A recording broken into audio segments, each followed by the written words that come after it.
ஒரு குஜராத்ல பூகம்பம் நடந்ததுன்னா அதுல நிதி திரட்டுறதுல தமிழன் தான் முதல் இடத்துல இருக்கணும். ஒரு கார்கில் வார் வந்ததுன்னா அந்த நிதி திரட்டுறதுக்கு தமிழன் தான் முதல் இடத்துல இருக்கணும். ஆனா ஒரு இனம் அழியிறது உங்க நாலேஜ் வராதுல்ல, உங்களுக்கு தெரியவே தெரியாது. அப்படி ஒண்ணு நடந்துட்டு இருக்குன்னே தெரியாதுல்ல. KK நகர்ல ஹாரிஸ் ஜெயராஜ் சாருடைய ஸ்டுடியோ இருந்துச்சு. அப்போ வந்து பாட்டு எழுதுறதுக்காக பா விஜய் போறாங்க. ஏஆர் முருகதாஸ் வந்து சிச்சுவேஷனை ஃபுல்லா அப்படியே நரேட் பண்றாரு. கற்பனைக்கும் எட்டாத சிந்திக்க முடியாத ஒரு கொடூரம் அப்படிங்கறது கேள்விப்பட்டிருந்தாலுமே கூட புகைப்படம் அந்த போட்டோஸ் எல்லாம் பார்க்கும்போது ஒரு காட்டு மிராண்டி காலத்துல நம்ம வாழ்ந்துகிட்டு இருக்கோமோன்னு ஒரு சந்தேகமா இருக்கு.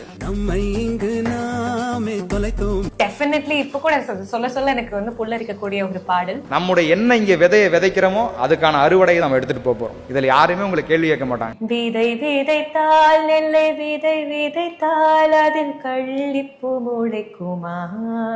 இந்த பிரச்சனையை பத்திலாம் நம்ம சொன்ன ஸ்ரீலங்கன் ப்ராப்ளம்னா அப்படின்வாங்க. சாதாரண ஒரு ஸ்ரீலங்கன் ப்ராப்ளம், அவ்வளவுதான். நம் தலைமுறைகள் 100 கடந்தாலும் தந்த வீரங்கள் மறக்குமா. ஒரு தமிழன 9 நாடு சேர்ந்து கொண்டதுக்கு பேர் வீரம் இல்ல, துரோகம். இந்த கழுத்தோடு ஒரு ஆயுதம் அப்படின்றது இலங்கையில தமிழர்களுடைய போராட்டத்திற்காக, கழுத்தோடும் ஒரு ஆயுதத்தை இலங்கையில தமிழர்களுடைய சுதந்திரத்துக்காக போராடின அந்த அத்தனை பேரும் சுமக்கிற அந்த ஆயுதங்கள் இருக்கு இல்லையா, அதுக்காக எழுதின அப்படின்னு சொல்லி பா விஜய் சார் சொல்லியிருப்பாங்க. தினம் களங்களில் சுமக்கிறோம். ஆயுத எழுத்து இருக்கிற ஒரே மொழி தமிழ் மொழி மட்டும்தான். எழுத்தோடும் ஒரு ஆயுதத்தை பாட்டுக்குள்ள ஒரு மக்களை வந்து மொழியோட சேர்த்து கனெக்ட் பண்ற விஷயங்கள்லாம் எங்கள் மொழியில் சுவைக்கிறோம். அந்த பாடலுக்கு இன்னும் மிகப்பெரிய அங்கீகாரங்களும் மிகப்பெரிய பாராட்டுகளும் பெரிய பெரிய தேசிய விருதுகளும் வந்திருக்க வேண்டிய ஒரு பாட்டு.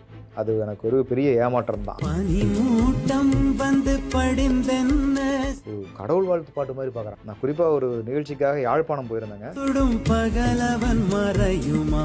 ஒரு இலங்கைக்கு போய் ஒரு யாழ்ப்பாணத்தில் இந்த பாட்டை போடுறோம். ஒரு 20,000 பேர் கையில மெழுகுவர்த்தியும் கண்ணீர் மூட சுமந்து இந்த பாட்டை கேட்கறான். அந்த பகை மூட்டம் வந்து பணியாமல் தேசிய விருது வரலன்னு கூட பரவாயில்ல, இந்த மெழுகுவர்த்தி வெளிச்சம் சூரிய வெளிச்சத்தை விட பெருசா இருக்கு எங்கள் இருவிழி உறங்குமா அப்படின்னு ஒரு பெரிய திருப்தி அந்த நேரத்தில் எனக்கு கண்கலங்கின ஒரு திருப்தி. மறக்கவே முடியாத ஒரு நிகழ்ச்சி அது. மறுபடி வானம் விடியும், மீண்டும் போராட நேர்ந்தால் மறுபடி போராட்டம் நடக்கலாம், மறுபடியும் யுத்தங்களை நீங்க எல்லாம் சந்திக்க நேரிடலாம். அந்த படத்துல காட்சி அமைப்புக்காக வந்து இவங்க எழுதியிருக்காங்க.